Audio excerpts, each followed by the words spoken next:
ನಮ್ಮ ಗುರುಕುಲ ಯೂಟ್ಯೂಬ್ ಚಾನಲ್ನ ಮತ್ತೊಂದು ವಿಡಿಯೋಗೆ ನಿಮಗೆಲ್ಲ ಸ್ವಾಗತ. ಇವತ್ತೊಂದು ವಿಶೇಷವಾದಂತಹ ಒಂದು ಸ್ಥಳದಲ್ಲಿದ್ದೀನಿ, ಅದು ಸಹ ಮೇಲ್ಕೋಟೆನಲ್ಲಿದ್ದೀನಿ ನಾನು. ಹೀಗೇನೆ ನಾನು ಹೋಗ್ತಾ ಇರಬೇಕಾದ್ರೆ ಹೊಸ ಜೀವನ ದಾರಿ ಅಂತೇಳಿ ಒಂದು ಬೋರ್ಡ್ ನೋಡಿದೆ. ಅದೇನು ಅಂತ ಗೊತ್ತಾಗಲಿಲ್ಲ, ಬಟ್ ಸಡನ್ಲಿ ನನಗೆ ಅದರೊಳಗಡೆ ಹೋಗಬೇಕು, ಏನಿದೆ ತಿಳ್ಕೋಬೇಕು ಅಂತೇಳಿ ನನಗೆ ಒಂದು ಆಸಕ್ತಿ ಇತ್ತು. ಅದಕ್ಕೆ ನಾನು ಇವತ್ತು ಹೊಸ ಜೀವನ ದಾರಿ ಅಂತ ಏನಿತ್ತು ಆ ಒಂದು ಸಂಸ್ಥೆ ಒಳಗಡೆ ಬಂದಿದ್ದೀನಿ ನಾನು. ಅಲ್ಲಿ ಏನಿದೆ ಅನ್ನೋದ್ರ ಬಗ್ಗೆ ನನಗೂ ಖಂಡಿತ ಗೊತ್ತಿಲ್ಲ. ಸಂಸ್ಥೆಯ ಕೋರ್ಡಿನೇಟರ್ ಇದ್ದಾರೆ ಸುಮಾನಸ್ ಕೌಳಗಿ ಅಂತೇಳಿ, ಅವ್ರನ್ನೇ ಕೇಳಿ ತಿಳ್ಕೊಳ್ಳೋಣ.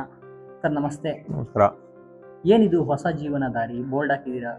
ನಾನು ದಾರಿನಲ್ಲಿ ಹೋಗ್ಬೇಕಾದ್ರೆ ನೋಡಿದೆ, ಆದರೆ ಏನೋ ಒಂದು ಗೊತ್ತಾಗಲಿಲ್ಲ ನನಗೆ. ತಿಳ್ಕೊಳ್ಳೋ ಕುತೂಹಲ ಅಂತೂ ಖಂಡಿತ ಬಂತು. ಏನಿದೆ ಹೊಸ ಜೀವನ ದಾರಿ? ಇದು ಹೊಸ ಜೀವನ ದಾರಿ ಏನಿದೆ, ಇದು ಜನಪದ ಸೇವಾ ಟ್ರಸ್ಟ್ ಅನ್ನೋ ಒಂದು ಸಂಸ್ಥೆಗೆ ಸೇರಿರುವಂಥ ಕೇಂದ್ರ. ಇದು ಜನಪದ ಸೇವಾ ಟ್ರಸ್ಟ್ ಬಂದು ಕಳೆದ 65 ವರ್ಷದಿಂದ ಇಲ್ಲಿ ಮೇಲ್ಕೋಟೆ ಸುತ್ತಮುತ್ತ ಕೆಲಸ ಮಾಡ್ತಾ ಬಂದಿದೆ. ಇದರಲ್ಲಿ ಮುಖ್ಯವಾಗಿ ನಮ್ಮ ಒಟ್ಟಾರೆ ಪ್ರಯತ್ನ ಇರೋದು ಒಂದು ಹೊಸ ರೀತಿಯ ಬದುಕನ್ನು ನಾವು ಕಟ್ಕೊಳಕ್ಕಾಗಬೇಕು ಅಂತ, ಹೊಸ ರೀತಿಯ ಜೀವನನ ಕಟ್ಕೊಳಕ್ಕಾಗಬೇಕು ಅಂತ ಅನ್ನೋದು. ಅಂದ್ರೆ ಹೊಸ ರೀತಿಯ ಜೀವನ ಅಂತಂದ್ರೆ ಜೀವನ ಯಾವುದು ಅಂತ. ಸೊ ಹೊಸ ರೀತಿಯ ಜೀವನ ಅಂತಂದ್ರೆ ನಾವು ಯೋಚನೆ ಮಾಡ್ತಾ ಇರೋದು ಅದು ಹೆಚ್ಚು ಸ್ವತಂತ್ರದಿಂದ ಕೂಡಿರುವಂಥದ್ದು, ಹೆಚ್ಚು ಸಮಾನವಾಗಿರುವಂಥದ್ದು, ಆಮೇಲೆ ಹೆಚ್ಚು ಪರಿಸರಕ್ಕೆ ಪೂರಕವಾಗಿರುವಂಥದ್ದು. ಆಮೇಲೆ ಇವತ್ತೆಲ್ಲ ನಾವೆಲ್ಲ ಒಂದು ಆಸೆಗಳ ಹಿಂದೆ ಏನು ಓಡ್ತಾ ಇದ್ದೀವಿ, ಮುಗಿಯದ ಆಸೆಗಳ ಹಿಂದೆ, ಸೊ ನಾವು ಆ ಥರ ಓಡೋ ಬದಲು ಒಂದು ಸ್ವಲ್ಪ ಸಾಕು ಅಂತ ಅನ್ಕೊಂಡು ಒಂದು ಸ್ವಲ್ಪ ನೆಮ್ಮದಿಯಾಗಿ ಒಂದು ಬದುಕು ಕಟ್ಕೊಳ್ಳೋ ಕಡೆಗೆ ಪ್ರಯತ್ನ ಆಗ್ಬೇಕು. ಈಗಿರೋ ಲೈಫ್ ಸ್ಟೈಲ್ ಬಿಟ್ಟು ಬೇರೆ ರೀತಿ ಲೈಫ್ ಸ್ಟೈಲ್ನ ತಿಳಿಸ್ಕೊಡುವಂಥದ್ದ ಒಂದು ಸಂಸ್ಥೆನ ಇದು ಹೇಗೆ? ಇದರಲ್ಲಿ ಒಂದು ಆ ರೀತಿಯ ಬದುಕನ್ನ ನಾವೇ ಕಟ್ಕೊಳಕ್ ಪ್ರಯತ್ನ ಮಾಡ್ತಿರೋಂಥ ಜಾಗ, ಅದು ಒಂದು ಆಯಾಮ. ಇನ್ನೊಂದು ಆಯಾಮ ಈ ರೀತಿ ಒಂದು ಸಾಧ್ಯತೆ ಇದೆ ಅಂತ ತೋರಿಸೋದು ಕೂಡ, ಪ್ರಪಂಚಕ್ಕೆ ತೋರಿಸೋದು ಕೂಡ ಇದರ ಇನ್ನೊಂದು ಆಯಾಮ ಆಗಿದೆ. ಯಾಕೆಂತಂದ್ರೆ ಇವತ್ತು ನಮಗೆ ಕಾಡ್ತಾ ಇರೋದೇನು ಅಂತಂದ್ರೆ, ಇವತ್ತು ನಾವೆಲ್ಲರೂ ಒಳ್ಳೆ ಜೀವನ ಅಂತ ಏನು ಅನ್ಕೊಂಡಿದೀವಲ್ಲ, ಒಳ್ಳೆ ಜೀವನ ಅಂತ ನಾವೆಲ್ಲರೂ ಇವತ್ತು ಅಂಬಾನಿ ಆಗೋದು ಅಂತ ಸುಮ್ಮನೆ ಉದಾಹರಣೆಗೆ ನಾನು ಹೇಳ್ತಾ ಇರೋದು, ಆಗೋದು ಅಂತ ಅನ್ಕೊಂಡಿದೀವಿ. ಅಂಬಾನಿ ಆಗೋದು ಅಂತಂದ್ರೆ ಮುಖ್ಯವಾಗಿ ಇನ್ನೊಂದು ಅರ್ಥದಲ್ಲಿ ನಮ್ಮೆಲ್ಲಾ ಆಸೆಗಳನ್ನ ಈಡೇರಿಸ್ಕೊಳಕ್ ಆಗ್ಬೇಕು. ಅದು ಈಡೇರಿಸ್ಕೊಳಕ್ಕೆ ಮುಖ್ಯವಾಗಿ ನಾವು ಒಂದು ಹೆಚ್ಚು ಒಂದು ಪವರ್ಫುಲ್ ಆದಂತ ಒಂದು ಜಾಗದಲ್ಲಿ ನಾನು ನಿಂತ್ಕೊಳಕ್ ಆಗ್ಬೇಕು ಅಂತ, ಅಂದ್ರೆ ನಾನು ಹೇಳ್ದಂಗೆ ಬೇರೆಯವ್ರ ಒಂದು ಕೇಳೋ ತರದ್ ಒಂದು ಮಟ್ಟಕ್ಕೆ ಹೋಗಕ್ ಆಗ್ಬೇಕು. ಅದು ಒಂದು. ಎರಡನೇದು, ನಮ್ಗೆಲ್ಲಾ ಬೇಕಾಗಿರುವಂತ ವಸ್ತುಗಳನ್ನ ನಾವು ಪಡ್ಕೊಳಕ್ ಆಗ್ಬೇಕು. ಈ ರೀತಿ ನಮ್ಮ ಆಸೆಗಳನ್ನ ಈಡೇರಿಸ್ಕೊಳ್ಳೋದ್ರಿಂದ ನಾವು ಒಂದು ಒಳ್ಳೆ ಬದುಕನ್ನು ಕಟ್ಕೋಬಹುದು ಅಂತ ಅನ್ನೋದು. ಇವಾಗ ಒಂದು ಪ್ರಸ್ತುತ ಜೀವನ ಮಾಡೋದು ಅಂತಂದ್ರೆ, ಇವಾಗೆಲ್ಲ ಬಹುಸಂಖ್ಯಾತ ಜನರಿಗೆ ಏನಾಗಿದೆ ಅಂತ ಹೇಳಿದ್ರೆ, ಒಂದೊಳ್ಳೆ ಎಜುಕೇಶನ್ ಕೊಟ್ಬಿಡ್ಬೇಕು ಮಕ್ಕಳಿಗೆ ಅನ್ನೋದು ಪೋಷಕರಿಗಿದೆ. ಅದು ಎಷ್ಟು ಡೊನೇಷನ್ ಆದರೂ ಪರವಾಗಿಲ್ಲ. ಆ ಮಕ್ಕಳುಗಳು ಏನಪ್ಪ ಅಂತ ಹೇಳಿದ್ರೆ, ಒಂದೊಳ್ಳೆ ಪ್ಯಾಕೇಜ್ ಇರೋ ಜಾಬ್ಗೆ ಹೋಗ್ಬೇಕು ಅನ್ನೋದು ಅವ್ರಿಗೆ ಆಸೆ ಇದೆ. ಒಂದೊಳ್ಳೆ ಪ್ಯಾಕೇಜ್ ನಂತರ ಒಂದೊಳ್ಳೆ ಉದ್ಯೋಗ ಸಿಕ್ಕ ನಂತರ ಒಂದು ಕಾರು, ಒಂದು ಬೈಕ್, ಒಂದು ಸ್ಪೋರ್ಟ್ಸ್ ಬೈಕು, ಮತ್ತೆ ವೀಕೆಂಡ್ಸು ತಿಂಗಳಿಗೆ ಒಂದು 6 ಕಡೆ ಸುತ್ತುವಂಥದ್ದು, ವರ್ಷಕ್ಕೊಂದ್ಸರಿ ಒಂದು ಫಾರಿನ್ ಟ್ರಿಪ್ಪು, ಅಂದರೆ ಬದುಕು ಅಂದರೆ ಈ ರೀತಿ ಆಗ್ಬಿಟ್ಟಿದೆ ಇವಾಗ. ಮತ್ತೆ ಒಂದು ದೊಡ್ಡ ಮನೆಗಳು, ಆ ಮನೇಲಿರೋರು 2-3 ಜನನೇ ಆದ್ರೂ ಸಹ ದೊಡ್ಡ ಬಂಗ್ಲೆಗಳು ಬೇಕು. ಸೊ ಈ ರೀತಿ ಆಗ್ಬಿಟ್ಟಿದೆ. ಆ ರೀತಿನ ಹೊಸ ಜೀವನ ಅಂದ್ರೆ, ಅಥವಾ ಬೇರೆ ಯಾವ? ನಾವು ಅದು ಹಳೆ ಜೀವನ ಅಂತ ಹೇಳಕ್ ಪ್ರಯತ್ನ ಮಾಡ್ತೀವಿ. ಅದು ಹಳೆ ಜೀವನ, ಅದೀಗ ಅಪ್ರಸ್ತುತ ಆಗಿದೆ ಅಂತ. ಯಾಕೆಂತಂದ್ರೆ ಅದರಿಂದ ಆತರ ಏನೊಂದು ಕನಸಿಟ್ಕೊಂಡು ನೀವು ಹೇಳ್ದಂಗೆಲ್ಲ ಪ್ರಯತ್ನ ಮಾಡ್ತಾ ಇದೀವಿ. ಅದ್ರದ್ದು ಒಂದು 3-4 ತುಂಬಾ ದೊಡ್ಡ ಸಮಸ್ಯೆಗಳು ಎದುರಾಗ್ತಾ ಇದೆ. ಅದರಿಂದ ಒಂದು ದೊಡ್ಡ ಸಮಸ್ಯೆ ಏನು ಅಂತಂದ್ರೆ ಪರಿಸರ ಸಮಸ್ಯೆ. ನಿಮ್ಗೆ ಗೊತ್ತಿರೋ ತರ ಇವತ್ತು ನಮ್ಗೆ ಏನೇನು ವಸ್ತುಗಳು ಬೇಕು ಅಂತಂದಿದ್ದಕ್ಕೆಲ್ಲ ಭೂಮಿಯಿಂದಾನೇ ನಾವು ತೆಗಿಬೇಕು. ಆ ಭೂಮಿಯಿಂದ ತೆಗೆಯೋ ಪ್ರೋಸೆಸ್ ಏನಿದೆಯಲ್ಲ, ಆ ಪ್ರೋಸೆಸ್ ಅಲ್ಲಿ ನಾವು ಬದುಕಕ್ಕೆ ಬೇಕಾಗಿರುವಂತ ಮೂಲಭೂತವಾದಂತ ವಿಷಯಗಳೇನಿದೆ ಅಂದ್ರೆ ಗಾಳಿ, ನೀರು, ಮಣ್ಣು, ಇದು ಮೂರನ್ನು ಹಾಳು ಮಾಡ್ಕೊಂತ ಇದ್ದೀವಿ. ಸೊ ಇದು ನೀವು ಯಾವುದೇ ಜಾತಿ ಆಗಿರೋ, ಯಾವ ಧರ್ಮ ಆಗಿರೋ, ಯಾವ ದೇಶ ಆಗಿರೋ, ಬದುಕಕ್ಕೆ ಇದು 3 ಬೇಕೇ ಬೇಕು ಎಲ್ಲರಿಗೂ. ಇವತ್ತು ನಾವು ಇಷ್ಟೊಂದು ಒಂದಾದ್ಮೇಲೆ ಒಂದು ವಸ್ತುಗಳನ್ನ ಸಂಗ್ರಹಿಸ್ಕೋಬೇಕು, ನಮ್ಗೆ ಏನ್ ಬೇಕೋ ತಗೋಬೇಕು ಅಂತ ಯೋಚನೆ ಮಾಡ್ತಿರೋದ್ರಿಂದ ನಾವು ಇದು 3 ಹಾಳು ಮಾಡ್ಕೊಂತ ಇದೀವಿ. ಸೊ ತುಂಬಾ ಅಧ್ಯಯನಗಳು ಏನ್ ಹೇಳ್ತಿದೆ ಅಂತ, ನಾವು ಭೂಮಿ ಮೇಲೆ ಉಳಿದಿರೋದೇ ಇನ್ನೊಂದು 100 ವರ್ಷ ಅಂತ. ಆ 100 ವರ್ಷದ ಒಳಗಡೆ ನಾವು ಬದುಕೋ ರೀತಿನ ಬದಲಾಯಿಸ್ಕೊಳ್ದೆ ಹೋದ್ರೆ ನಾವು ಭೂಮಿ ಮೇಲೆ ಬದುಕಕ್ಕೆ ಆಗಲ್ಲ. ಗಾಳಿ, ನೀರು, ಮಣ್ಣು ಇಲ್ಲದೆ ಮುಂದಿನ ತಲೆಮಾರು ಭೂಮಿ ಮೇಲೆ ಬದುಕಕ್ಕಾಗಲ್ಲ, ಆ ಮಟ್ಟಕ್ಕೆ ಹೋಗ್ತಾ ಇದೀವಿ. ಸೊ ಇದು ಒಂದು ಸಮಸ್ಯೆ, ಈ ತರದೊಂದು ಕನಸಿಂದ. ಎರಡನೇ ದೊಡ್ಡ ಸಮಸ್ಯೆ ಏನು ಅಂತಂದ್ರೆ ಅಸಮಾನತೆ. ಎಲ್ಲಿಲ್ಲದ ಅಸಮಾನತೆ ಜಾಸ್ತಿ ಆಗ್ತಿದೆ. ಇವತ್ತು ನಮ್ಮ ದೇಶದಲ್ಲಿ ಅಸಮಾನತೆ ಎಷ್ಟು ಮಟ್ಟಕ್ಕೆ ಹೋಗಿದೆ ಅಂತಂದ್ರೆ, ಬ್ರಿಟಿಷ್ ನಮ್ಮನ್ನು ಆಳ್ಬೇಕಾದ್ರೂ ಅಷ್ಟಿರ್ಲಿಲ್ಲ, ಅಷ್ಟು ಮಟ್ಟದ ಅಸಮಾನತೆ ಇದೆ. ಅಂತಂದ್ರೆ ಇವತ್ತು ಕೇವಲ ಟಾಪ್ 1% ಏನ್ ಕರಿತೀವಿ, ಅತಿ ಶ್ರೀಮಂತ 1% ಜನ ಏನಿದ್ದಾರೆ, ಅವ್ರ ಹತ್ರ ದೇಶದ 40% ಅಷ್ಟು ಸಂಪತ್ತು ಸಿಕ್ಕಾಕೊಂಡಿದೆ. ಸೊ ಆ ಮಟ್ಟಕ್ಕೆ ಹೋಗಿದೆ. ಸೊ ಹಂಗಾಗಿ ಯಾವುದೇ ಒಂದು ಸಮಾಜ ತುಂಬಾ ಅಸಮಾನತೆ ಜಾಸ್ತಿ ಆದ್ರೆ ಒಂದು ನೆಮ್ಮದಿಯಾಗಿರಕ್ಕೆ ಸಾಧ್ಯ ಆಗಲ್ಲ. ಒಂದಲ್ಲ ಹಿಂಸೆಗಳಿಗೆ ಕಾರಣ ಆಗುತ್ತೆ. ಅದು ಎರಡನೇ ದೊಡ್ಡ ಸಮಸ್ಯೆ. ಸೊ ಮೂರನೇ ದೊಡ್ಡ ಸಮಸ್ಯೆ ಏನು ಅಂತಂದ್ರೆ ಈ ಕನ್ಸ್ಯೂಮರಿಸಮ್ ಅಂತ ಏನ್ ಕರೀತಾರೆ, ಅಂತಂದ್ರೆ ಒಂದಾದ್ಮೇಲೆ ಒಂದು ಕೊಂಡ್ಕೊಳ್ಳೋ ಪ್ರವೃತ್ತಿ ಏನಿದೆಯಲ್ಲ, ಕೊಳ್ಳು ಬಾಕತನ ಅಂತ ಏನ್ ಕರೀತಾರೆ. ಸೊ ಇವತ್ತೇನಾಗುತ್ತೆ ಅಂದ್ರೆ ನೀವು ಹೇಳ್ದಂಗೆ ಹೋಗ್ತೀವಿ, ಕೆಲಸ ಮಾಡ್ತೀವಿ, ಹಣ ಸಂಪಾದನೆ ಮಾಡ್ತೀವಿ. ಹಣ ಸಂಪಾದನೆ ಮಾಡ್ಬಿಟ್ಟು ನಾವು ಮೊಬೈಲ್ ಆಗ್ಲಿ ಮತ್ತೆ ಟಿವಿ ಆಗ್ಲಿ ಅದೆಲ್ಲ ಇರೋದು ನಮಗೆ ಸಿನಿಮಾ ಇನ್ನೊಂದೇನೋ ತೋರ್ಸಕ್ ಮಾಡಿರಲ್ಲ. ಅದೆಲ್ಲ ಇರೋದೇ ಆಡ್ಗಳಿಗೋಸ್ಕರ. ಎಲ್ಲದನ್ನು ಅಡ್ವರ್ಟೈಸ್ಮೆಂಟ್ಸ್ಗಳು ಬರ್ತಿರುತ್ತೆ. ಅಂದ್ರೆ ಏನು ಉತ್ಪತ್ತಿ ಜಾಸ್ತಿ ಮಾಡ್ತಿದೀವಲ್ಲ ಅದನ್ನ ಮಾರಾಟ ಮಾಡಕ್ಕಾಗುತ್ತೆ. ಅದೇ ಬಹಳ ಮುಖ್ಯವಾದಂತ ಉದ್ದೇಶ ಅದರಿಂದ ಇರೋದು. ಅದೇನ್ ಹೇಳುತ್ತೆ ಅಂದ್ರೆ ನೀವು ಆಲ್ರೆಡಿ ಒಂದು ಹೊಸ ಐಫೋನ್ ಬಂದಿದೆ, 16 ಬಂದಿದೆ, ನೀನು ತಗೋಬೇಕು, ನಿನ್ ಪ್ರೋಗ್ರೆಸ್ ಡೆವಲಪ್ ಆಗ್ಬೇಕು ಅಂದ್ರೆ ಅದನ್ನ ಇಟ್ಕೋಬೇಕು ಅಂತ ಹೇಳ್ತಾ ಇರುತ್ತೆ. ಸೊ ನಾವೇನ್ ಮಾಡ್ತೀವಿ, ದುಡ್ಡಿದ ಹಣ ತಗೊಂಡೋಗಿ ಹಾಕಿ 1-1.5 ಲಕ್ಷ ರೂಪಾಯಿಗೆ ಒಂದು ಹೊಸ ಮೊಬೈಲ್ ತಗೊಂಡ್ಬರ್ತೀವಿ. ದುಡ್ಡು ಖಾಲಿ ಆಗುತ್ತೆ. ಸೊ ಮತ್ತೆ ಹೋಗಿ ಕೆಲಸ ಮಾಡ್ತೀವಿ. ಕೆಲಸ ಮಾಡಿ ಬಂದು ಮೊಬೈಲ್ ಟಿವಿ ಕೂತ್ಕೊಳ್ತಾ ಇದ್ದಂಗೆ ಏನ್ ಅನ್ಸುತ್ತದೋ, ನೀನು ತಗೊಂಡಿರೋದಲ್ಲ ಹಳೆದಾಗ್ಬಿಟ್ಟಿದೆ ಗುರುವೆ, 17 ಬಂದಿದೆ, ನೀನು ಅಪ್ಡೇಟ್ ಆಗೋ ಪ್ರೋಗ್ರೆಸ್ ಆಗ್ಬೇಕು ಅದು ತಗೋಬೇಕು. ಸೊ ಹಂಗಾಗಿ ಏನಾಗಿದೆ, ಇದು ಮುಗಿಯೋದ ವಿಷಚಕ್ರ. ಇದ್ರಲ್ಲಿ ಸಿಕ್ಕಾಕೊಂಡು ಏನಾಗಿದೆ, ಒಂದು ನೆಮ್ಮದಿ ಇಲ್ಲಂತ ಒಂದು ಬದುಕು ಕೂಡ ಆಗ್ಬಿಟ್ಟಿದೆ ಅಂತ ಅನ್ನೋದು. ಆಮೇಲೆ 4ನೇದು ಇನ್ನೊಂದು ಬಹಳ ಮುಖ್ಯವಾಗಿ, ಎಲ್ಲರಿಗೊಂದು ಸ್ವತಂತ್ರ ಇದೆ ಅಂತ ಅನ್ಕೊಂಡಿದ್ವಿ, ಬಟ್ ಹೆಚ್ಚಿನ ಸ್ವತಂತ್ರ ಇಲ್ಲ. ನಿಮ್ಗೆಲ್ಲ ಆಯ್ಕೆಗಳು ಕೊಡ್ತೀಯಾರಷ್ಟೇ. ಟೂತ್ ಪೇಸ್ಟ್ ಅಲ್ಲಿ ಒಂದು 5 ತರ ಇರ್ಬೋದು, ಅದ್ರಲ್ಲಿ ನೀನ್ ಯಾವ್ದು ಬೇಕು ಅಂತ ಆಯ್ಕೆ ಮಾಡ್ಬೋದು. ಬಟ್ ಟೂತ್ ಪೇಸ್ಟೇ ಯಾಕಬೇಕು, ಟೂತ್ ಪೇಸ್ಟೇ ಬೇರೆ ತರ ಏನೋ ಬಳಸ್ಬೋದಾ, ಟೂತ್ ಪೇಸ್ಟ್ ಬೇರೆ ತರ ಮಾಡ್ಕೋಬೋದಾ, ಅದಕ್ಕೆಲ್ಲ ನಮ್ಗೆ ಸ್ವತಂತ್ರ ಇಲ್ಲ, ಅವಕಾಶ ಇಲ್ಲ. ಸೊ ಆಮೇಲೆ ಬದುಕಲು ಇನ್ನೊಂದು ಏನಾಗಿದೆ, ನೀವು ಹೇಳ್ದಂಗೆ ಈ ಸೈಕಲ್ ಇರೋದ್ರಿಂದ ನಾವು ಜಾಸ್ತಿ ತಗೋಬೇಕು, ದುಡ್ಡು ಮಾಡಬೇಕು, ಶ್ರೀಮಂತರಾಗಬೇಕು ಅನ್ನೋ ಏನು ಹಿಂದೆ ಓಡ್ತಾ ಇದೀವಿ. ಇದ್ರಲ್ಲಿ ಇನ್ನೊಂದು ತುಂಬಾ ದೊಡ್ಡ ಸಮಸ್ಯೆ ಏನಾಗ್ತಾ ಇದೆ ಅಂತಂದ್ರೆ, ನಮ್ಗೆ ಸ್ವತಂತ್ರ ಕಳ್ಕೊಂತಾ ಇದೀವಿ ಅಂತಂದ್ರೆ ಈಗ ಹೌದು. ಅಂದ್ರೆ ಈಗ ಏನಾಗ್ತಿದೆ ಅಂತ, ನೀವು ಹೋಗಿ ಕೆಲಸ ಮಾಡ್ತಿರಲ್ಲ, ಒಳ್ಳೆ ಪ್ಯಾಕೇಜ್, ಒಳ್ಳೆ ಇದು, ನೀವೆಲ್ಲ ಕರೆಕ್ಟ್ ಹೇಳ್ತಾ ಇದೀರಾ. ಸೊ ಕಡೆಗೆ ನಮ್ ಸ್ವತಂತ್ರದ ಆಯಾಮ ಇಟ್ಕೊಂಡು ನೋಡಿದ್ರೆ ಎಷ್ಟಿರುತ್ತೆ ಅಂತ. ಅದು ದಿನದ ನಿಮ್ಮ ಬಹಳ ಮುಖ್ಯವಾದಂತ 8 ಗಂಟೆ ಕಾಲ ನೀವು ಬೇರೆಯವ್ರ ಕಡೆ ಕೊಟ್ಬಿಡ್ತೀರಾ, ಬೇರೆಯವ್ರು ಡಿಸೈಡ್ ಮಾಡ್ಲಿ ಅಂತ. 9 to 5 ಏನಿದೆಯಲ್ಲ, ಮೇಲ್ಗಡೆಯವ್ರು ಏನ್ ಹೇಳ್ತಾರೆ ನೀವು ಕೇಳೋ ಮಟ್ಟಕ್ಕೆ ನಾವು ಹೋಗಿ ಸಿಗಾಕೊಂಡ್ಬಿಡ್ತೀವಿ. ಅಂದ್ರೆ ನಮ್ಗೆ ಸ್ವತಂತ್ರನೇ ಕಳ್ಕೊಂಡ್ಬಿಡ್ತೀವಿ ಆ ಮೇನ್ 8 ಗಂಟೆಗಳ ಕಾಲ. ಸೊ ನನಗೆ ಅನ್ನಿಸ್ತಾ ಇರೋದು ಇದೊಂದು ಹೊಸ ತರ ಜೀತ ಪದ್ಧತಿ ಇದು. ಅವಾಗ ಸ್ಲೇವರಿ ಬೇರೆ ತರ ನಡೀತಾ ಇತ್ತು, ಈಗ ಒಂದು ಸ್ವಲ್ಪ ಸಾಫ್ಟ್ ಆಗಿ ನಡೆಯುತ್ತೆ. ಸೊ ನಿಮ್ ಸೋಮವಾರದಿಂದ ಶುಕ್ರವಾರ ಜೀತ ಮಾಡಿ 2 ದಿನ ರೆಸ್ಟ್ ಕೊಡ್ತೀವಿ ನಿಮ್ಗೆ, ಮತ್ತೆ ಸೋಮವಾರದಿಂದ ಜಾಯ್ನ್ ಆಗಿ ಜೀತಕ್ಕೆ. ಸೊ ಈ ತರ ಏನಿದೆಯಲ್ಲ, ಇದು ನನಗೆ ಇದು ಹಳೆ ಜೀವನ ಕಾಣ್ತಾ ಇದೆ. ಎಲ್ರಿಗೂ ಸಹ ಇದೇ ರೀತಿ ಕರೆಕ್ಟ್, ಉದ್ಯೋಗ ಮಾಡ್ಲೇಬೇಕು ಎಲ್ಲರನ್ನು. ಬಟ್ ಯಾವ ತರ ಉದ್ಯೋಗ, ಆ ಉದ್ಯೋಗ ಹೆಚ್ಚು ಸ್ವತಂತ್ರವನ್ನು ತಂದ್ಕೊಡ್ಬೇಕು, ಆ ತರ ಉದ್ಯೋಗ ಹೆಚ್ಚು ಸಮಾನತೆ ತಂದ್ಕೊಡ್ಬೇಕು, ಆ ತರ ಉದ್ಯೋಗ ಹೆಚ್ಚು ಪರಿಸರನ ಹಾಳು ಮಾಡಬಾರ್ದು, ಆ ತರ ಉದ್ಯೋಗ ಒಂದು ನೆಮ್ಮದಿ ತಂದ್ಕೊಡ್ಬೇಕು. ಆ ತರ ಉದ್ಯೋಗನ ನಾವು ಕಟ್ಟೋ ಕಡೆ ಇವತ್ತು ಪ್ರಯತ್ನ ಮಾಡಬೇಕು ಅಂತ. ಹಾಗಿದ್ರೆ ಹೊಸ ಜೀವನ ದಾರಿನಲ್ಲಿ ನೀವು ಏನೇನು ಕಲ್ಸ್ಕೊಡ್ತೀರಾ ಅನ್ನೋದು ಮುಖ್ಯ. ಸೊ ಇಲ್ಲಿ ಹೊಸ ಜೀವನ ದಾರಿಲಿ ನಾನು ಅವಾಗಲೇ ಹೇಳ್ದಂಗೆ, ಇದರಲ್ಲಿ ಒಂದು ನಾವು ಬದುಕುವಂತ ಪ್ರಯತ್ನ, ಒಂದು 25-30 ಜನ ಇದರಲ್ಲಿ ಇದೀವಿ. ಸೊ ನಾವು ಈ ರೀತಿಯ ಒಂದು ಹೊಸ ರೀತಿಯ ಒಂದು ಬದುಕನ್ನ ಕಟ್ಕೊಳ್ಳುವಂತ ಪ್ರಯತ್ನ ನಾವು ಮಾಡ್ತಾ ಇದ್ದೀವಿ.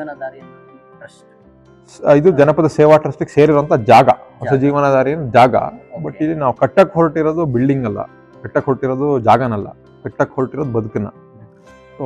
ಆ ಬದುಕು ನಾನು ಹೇಳ್ದಂಗೆನೆ ಈ ತರದ್ದು ಹೆಚ್ಚು ಸ್ವತಂತ್ರದಿಂದ ಕೂಡಿರ್ಬೇಕು, ಹೆಚ್ಚು ಸಮಾನವಾಗಿರ್ಬೇಕು, ಹೆಚ್ಚು ಪರಿಸರಕ್ಕೆ ಪೂರಕವಾಗಿರ್ಬೇಕು, ನೆಮ್ಮದಿಯಾಗಿರ್ಬೇಕು. ಈ ತರದೊಂದು ಬದುಕನ್ನು ಕಟ್ಕೊಳ್ಳುವಂತ ಪ್ರಯತ್ನ ಇದಾಗಿದೆ. ಇದನ್ನ ಮಾಡೋದಕ್ಕೆ ನೀವು ಹೇಳಿದಿಲ್ಲ, ಉದ್ಯೋಗ ಅನ್ನೋದು ಬಹಳ ಮುಖ್ಯ ಆಗುತ್ತೆ.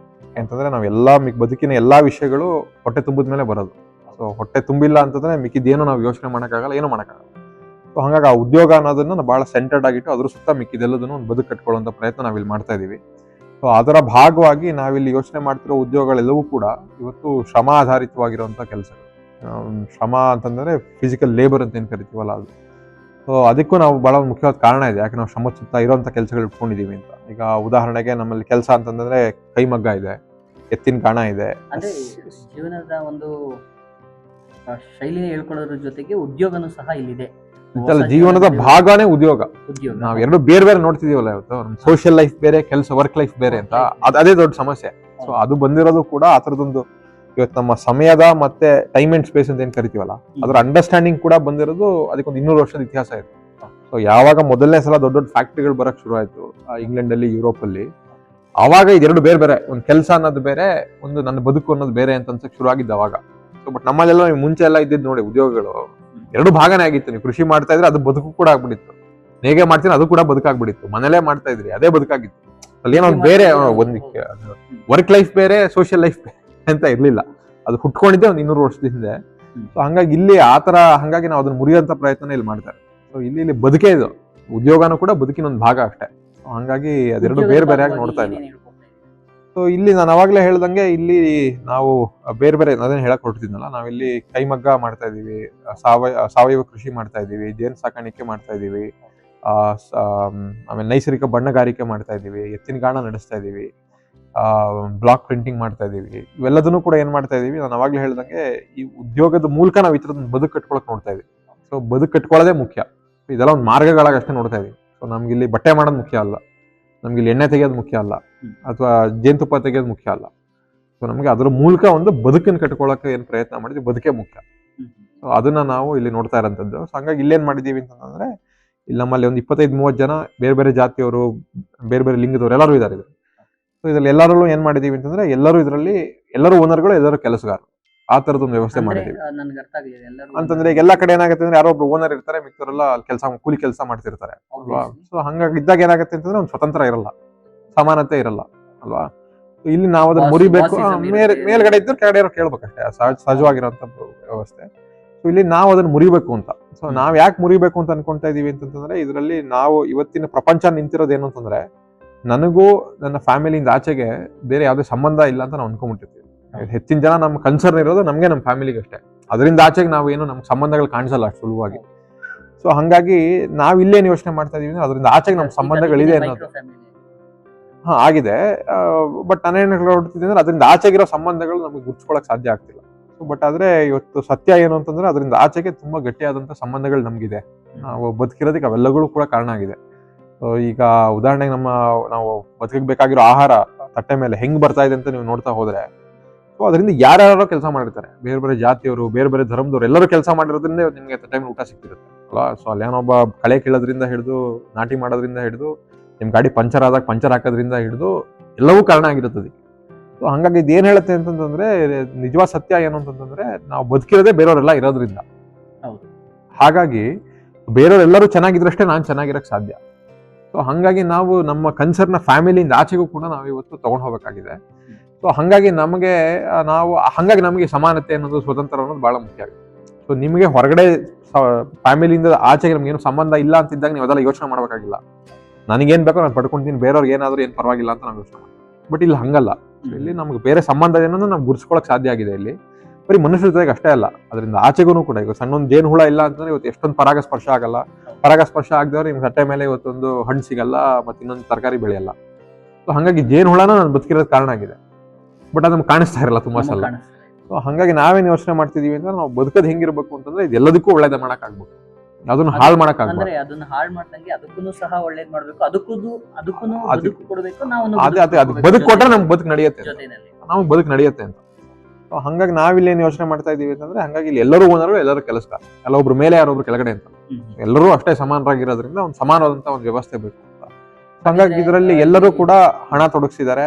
ಸೊ ಎಲ್ಲರೂ ಹಂಗಾಗಿ ಎಲ್ಲರಿಗೂ ಒಂದು ಓನರ್ಶಿಪ್ ಇದೆ, ಎಲ್ಲರೂ ಕೆಲಸಗಾರರಾಗಿದ್ದಾರೆ, ಎಲ್ಲರೂ ಓನರ್ಗಳಾಗಿದ್ದಾರೆ. ಅಂದ್ರೆ ಇವತ್ತು ಟ್ರಸ್ಟ್ ನಲ್ಲಿ ಇಲ್ಲಿ ಬಂದು ಈಗ ನೇಯ್ಗೆ ಮಾಡ್ತಿದ್ದಾರೆ ಅಂದ್ರೆ, ಆ ನೇಯ್ಗೆಗೆ ಒಂದು ಟ್ರಸ್ಟ್ ಕಡೆಯಿಂದನೂ ಸಹ ಬಂಡವಾಳ ಇದೆ, ಮತ್ತೆ ಯಾರು ನೇಯ್ಗೆ ಮಾಡ್ತಾರೋ